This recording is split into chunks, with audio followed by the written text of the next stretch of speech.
everyone, it's Marissa and welcome back to IETL, where me and a group of friends post videos weekly for you guys, along with other bonus content in there as well. This video is going to be a little different than my regular videos because I feel like my regular videos are a little bit more goofy, upbeat, that kind of thing. Today I'm going to give you guys a book review / like my thoughts towards Shari Franke's new book called The House of My Mother. So if you don't know what this book is about, it is a memoir from Shari Franke, who is the oldest of the Franke children. She has 5 younger siblings, although she explains in her book that she does not want to name them as they are underage and they can talk about what happened in their experiences or not, whether they want to or not, when they feel they're ready to and when they're 18 years old. She did not name any of her siblings, and the only sibling she did name was her younger brother, who's the closest in age to her, and that is Chad. And Chad is named multiple times throughout the book, and I'm assuming she has permission from Chad to share the name, and she names every single adult who helped her or hurt her in her life. And I think that that's really amazing that she had the courage to do that and the thoughtfulness to mention the names of the people that helped her as well. So The House of My Mother, if you don't know, is about the YouTube channel family 8 Passengers. So I never really watched 8 Passengers. I never really got into the whole family vlogging thing. You do not know what's going on behind that camera, because as a content creator myself, I mean, I'm not nearly as big as Colleen Ballinger or 8 Passengers was. I'm just a tiny YouTuber, but I've been making content for a long time on lots of different channels, and as others have said before, and I'll say it as well, we show you what we want to show you. Like, there's so much in our lives that goes on behind the scenes that you don't see, and that's just a fact. We don't show you everything. We can cut out things. I'm not up and saying I'm a bad person, but I'm not perfect. And a lot of people will choose to edit out the not perfect bits of themselves. When you're a content creator, it's kind of a performance. It's a job. It's a gig. Like, there's things you do and things you don't do type thing. I listened to the audiobook. I am not a very good reader, so yeah, the audiobook was the way I went, and I got it on Audible through Amazon, and I'll put the link for the book in the description, of course. And I really recommend you read it because it was such a good read, I guess for myself, a good listen. And Shari Franke actually is the one that does the audio, which is really good. I saw in a video that she really wanted to be the one who did voice her book because she wanted it to be in the right tone. I feel like that must have been really hard for her, and she's just such an inspiration, I think, to a lot of people, of how strong someone can be and how someone who has been so traumatized by lots of different things, but specifically that stuck out to me a lot was the religious trauma and the religious abuse, and she still turns to God, and that to me is just amazing, because yeah, just it's amazing. Like, you can just tell from reading the book how much she cares about God and how much she puts her faith in him and how much he shows up for her as well through the good and the bad.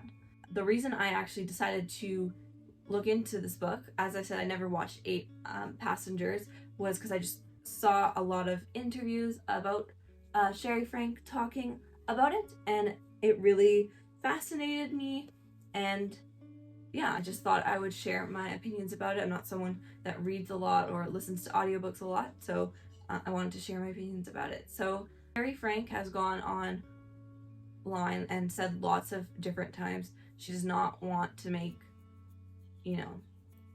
like a big deal out of this, kind of. She doesn't want, other people telling her story, because, like she even mentioned in her book, people, fans of 8 Passengers, would be like, oh, I just feel like I'm part of your family, because they're just watching their like daily vlogs at that point.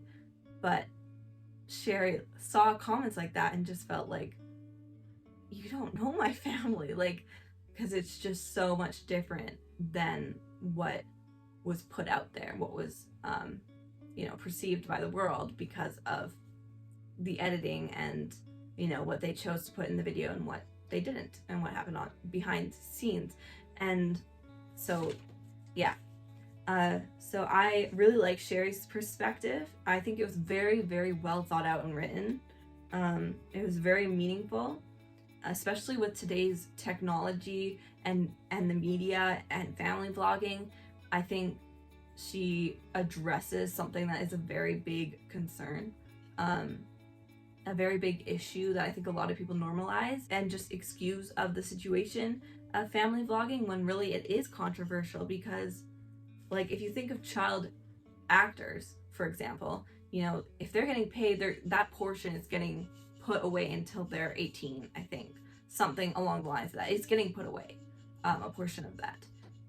And what happens to the family vloggers that, you know, as Shari addresses in her book, like, you know, her mom shared about, like, the time she got her, like, Shari got her first period and stuff. And, like, she just said in her book, she felt like an awkward teen going through all these things, and she just did not want to be on the internet. And I think that's a big issue. I think, you know, there's a huge issue of, yeah, just showing your kids on the internet and waving a camera in their face and saying, this is your life now. And, you know, you can't do this because you have to live up to this expectation and stuff. It's just, it's really, really, really controversial and really messed up when you actually think about it. So I feel like it was really good to hear her perspective, because she's straight up the victim of family vlogging and so many other things as well. But just the fact that she was able to share her perspective of just feeling like one day, all of a sudden, there's just a camera in her face, and then they blew up, and that's how their life was. So she starts off the book by explaining about her early childhood. I feel like a lot of news reports and stuff have this wrong, where they say that the abuse that happened in 8 Passengers happened after Jodi Hildebrandt was introduced into the family. But Shari explains that the emotional neglect and the emotional abuse happened way further, like way long ago, way before Jodi Hildebrandt was in the situation, in the family. I don't know how you'd say it, because she, like, I think, yeah, she starts the book with a memory of when she's 5 years old. Something also that I think is interesting is she has journals that she kept, and she will add her journaling entries into the book, which is something fascinating. Another thing is she explains that she always felt like she was looked down upon by like a lot of people in her family, especially her mother. She never felt good enough, yeah, for Ruby Franke. So yeah, and then 8 Passengers started in 2015. So yeah, that's when the family vlogging started to happen. And like there was weird, questionable stuff in the content that we wouldn't bat an eye at until the future, and I'll kind of explain that. I don't want to tell you what happens in the book, I just want to say like kind of an overview. Basically, they get a Disney trip that's completely covered. They get to go to Disney and all expenses are paid, and then they vlog there, and that's like a promotion with Disney, I think, is what happened. Chad had always been a little bit of a troublemaker, as most younger brothers are, I would say. I don't have any brothers, I have all sisters, so I can't really 100% say that this has happened to me, but I've seen it a lot of times. I was a little bit of a troublemaker, and Shari was the opposite. So, you know, Shari was trying to do everything to get her mom's approval, whereas Chad actually would kind of go out of his way, I think, almost to get in trouble and to get attention in that sort of sense. That's kind of what I understand. Chad was misbehaving. I can't remember exactly what he had done, but he was misbehaving, and their families decided that that day he was not allowed to go to Disney with them. So they just went to Disney without him and vlogged the day or did what they did, and then Chad actually like booked a taxi and went to Disney and like explained who he was, and they let him in, and then spent the whole day at Disney. And then when the Franke family got back to the hotel, he wasn't there, and that just caused like huge confusion and stress on the family. And then when they found out about it, Ruby was furious. Shari says that that's when Jodi Hildebrandt was introduced into their lives. She immediately did research on who Jodi Hildebrandt was, and she's like, this girl has weird, wonky reviews about her.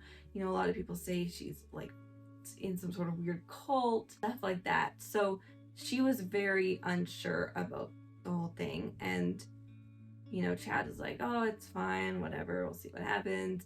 And Chad didn't seem to mind it. Shari was kind of doubtful about having her there. Eventually, Ruby convinced Shari that she needed to see Jodi as well. So they would have therapy sessions on the phone, I think. I don't think they were in person at that point. And she has all these journal entries, and she was supposed to write down all these like sinful thoughts or sinful like mindsets that she had or did throughout her day. And she like wrote down like she felt smug for being the first one to hand in the math test, or she felt like she was smarter than the other classmates. Something, things very minor that could happen to anyone, and I think that they're pretty normal. There's like a huge list, and you know, like, it's just so crazy how Jodi was manipulating everyone, and eventually manipulates Shari to the point where she's, you know, like speaking up in class, and Jodi's so proud of her, and she lost like all of her friends because she was just so much like, you have to believe in this certain way, and you should only, and she believed she should only live and be with people, be friends with people, be close with people that had that exact same belief system as her, which was a very intense belief system that was essentially made by Jodi Hildebrandt. Eventually, Shari was like, no, I'm done. This is crazy. This is, you know, just, this is not okay. Okay, she eventually decides that this is not okay, that Jodi Hildebrandt is in fact a little bit crazy, and her punishments were very extreme, because she was like, you have to pull Chad out of sports because he's acting up in class. Whereas Shari describes like sports were the one thing that he really thrived at, and they're like, oh no, he needs to focus on himself.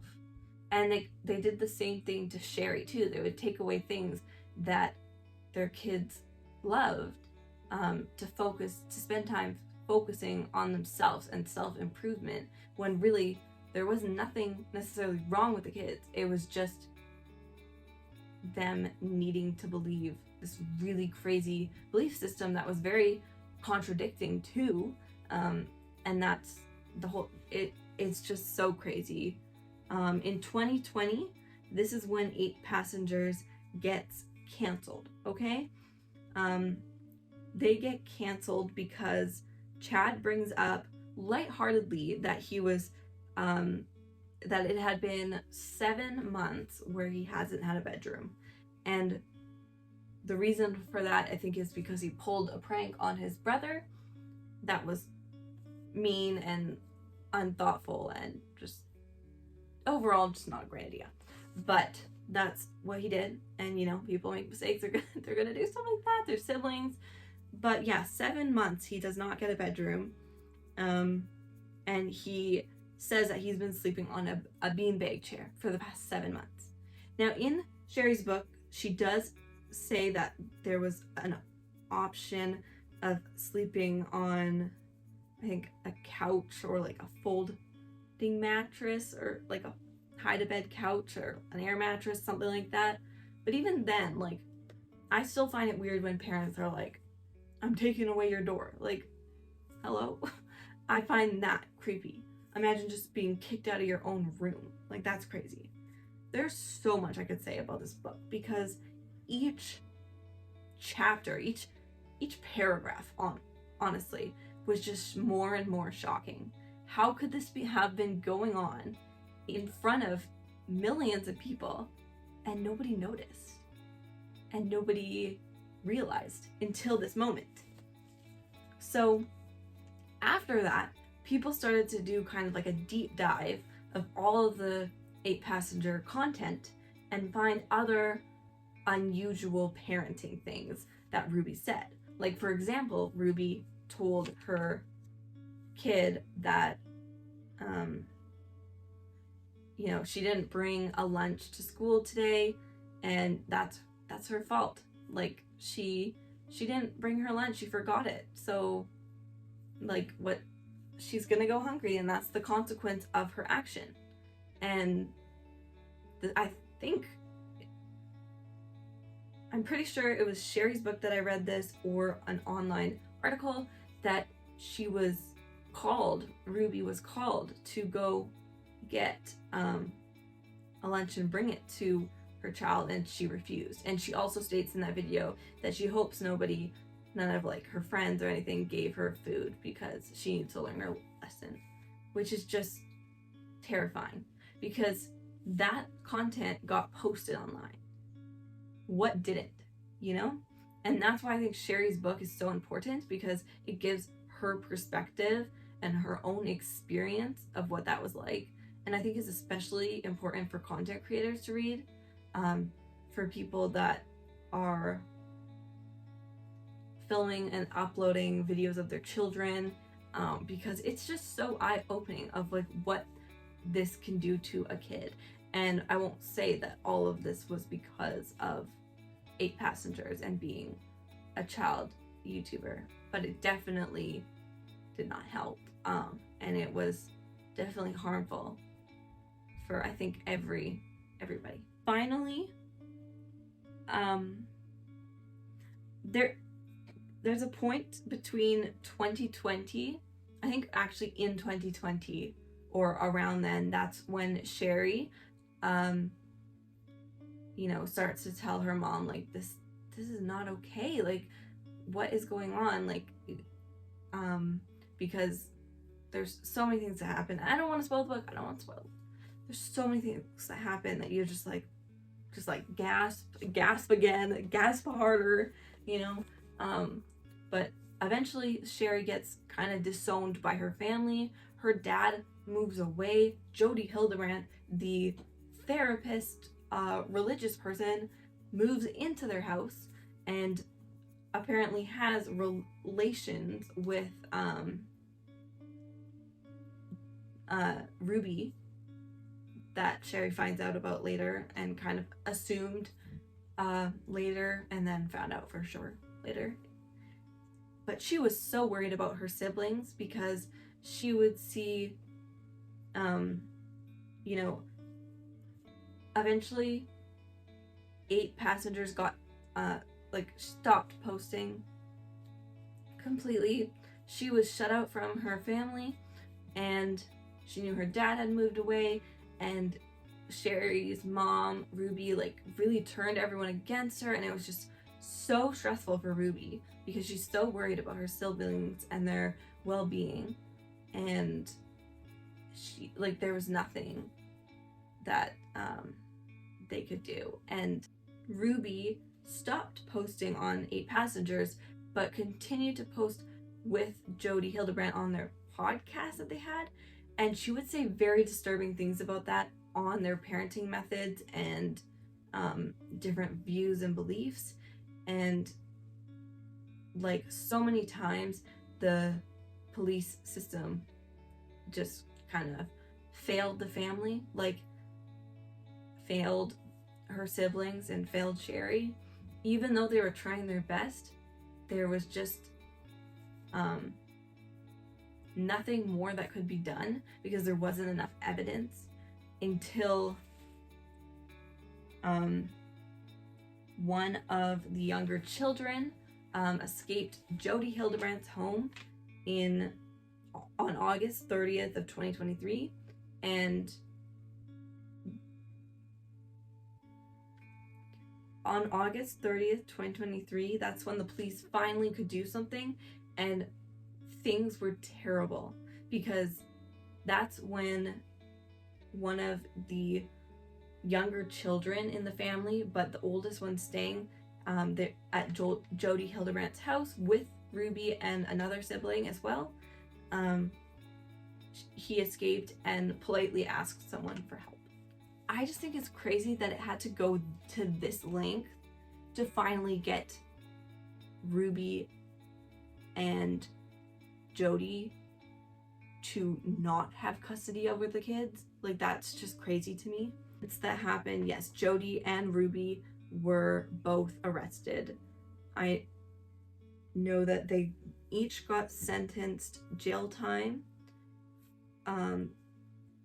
which was 4 terms of 1 to 15 years each. I don't know exactly what that means, but it could be 4 years or more, but minimum 4 years. Most important thing for me, and this is just like what I've seen in videos of Shari is, and from her book actually too, is that there's a documentary out there about the family, and they do not recommend people watch it because it doesn't seem, to them, it doesn't feel educational, it doesn't feel productive, it just feels like a reenaction of what happened just for people to watch, and there's no point to it, and she feels hurt by that, and I completely understand that she would feel that way. So I have not seen the documentary or anything. I'm just really glad that Shari can finally share the truth, her story, and actually be believed in and finally heard. There's so many times in her book where she talks about just being completely shut down every time she mentions things. I'm so glad that she was able to write this book and speak up for things that can help so much people, even though it must have been really hard for her. So thank you, Shari, for writing this book. I hope this convinced you guys to read the book or listen to the audiobook, because it was very, very interesting. It was very surprising, and I think it's very important to realize so many things can be going on that we aren't aware of, that should just be in plain sight. This book was so well written. I just think it's good. I think it's such a good book. I'm sorry I rambled. I just really think you should read it because there's just so much information in there, and honestly, I just want to be able to support Shari as much as, you know, one can, because her story is just absolutely crazy. So yeah, thank you guys for watching, and I will see you with another video later on, and yeah, have a great Saturday. Bye.